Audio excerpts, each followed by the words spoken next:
If you've been practicing in the studio this month, you have probably had the opportunity to jump into supine plank, which I admit is a smidge more challenging than mountain pose, which we focused on last month, but I promise it's worth it.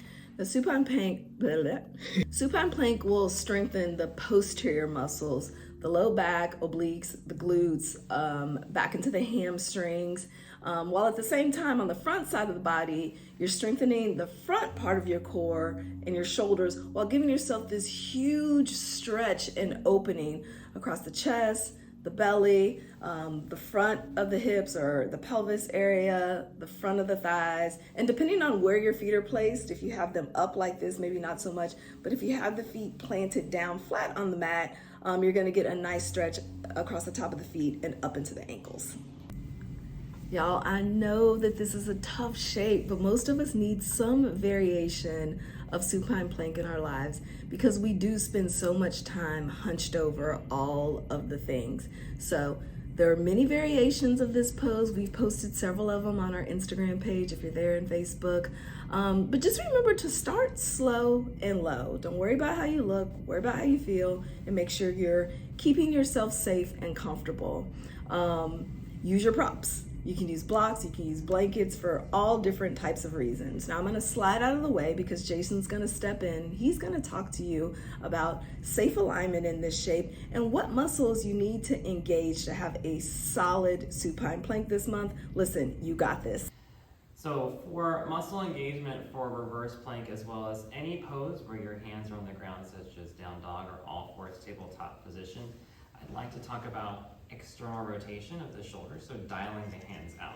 So external rotation is this motion right here, but when we're on the mat or on the ground to tuck our shoulder blades, we actually look like we're turning inward, but it's the same motion. So when you do it in all fours tabletop position, for example, you want to have that muscle engagement here, and you notice that my elbows come in a little bit. If you have very flexible arms, for example, like you have very double jointed kind of situation going on, you can go a little bit further, but you're looking for that little bit of a tuck. So you don't want to go too far. Okay, so you're looking for that engagement while we're in reverse tabletop or reverse plank. So coming into reverse plank, I like to do it with my heels on the ground. You can plant your feet flat if you have a good amount of mobility in your ankles, but that's not necessary.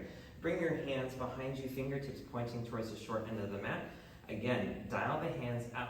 That rolls the shoulder blades down and back so they stay out of your way, and it engages the muscles back there. From here, make sure to squeeze the glutes.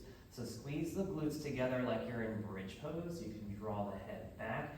Keep the knees soft. Don't hyperextend the knees because that'll cause pain over time and may damage your knees. So you want to keep the knees soft, progressing mainly through the hands and the glutes.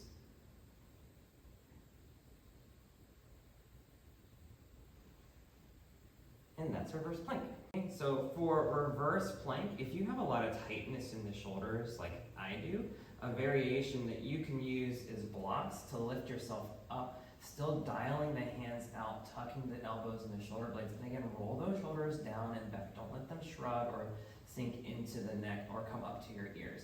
Again, don't hyperextend the knees, keep the knees soft, even as you plant the heels and squeeze the glutes. One good counter pose to reverse plank and all the planks is Dandasana with your wrists or your palms upwards so you can stretch out your wrists. You can lean back into it to get a deeper stretch. So that feels really good after being on your hands in all fours, down dog, plank, reverse plank. And then if you'd like to take a forward fold to counter all that open space in the front body, I like to do a Sukhasana forward fold, which also stretches the hips. You can do one side or both sides.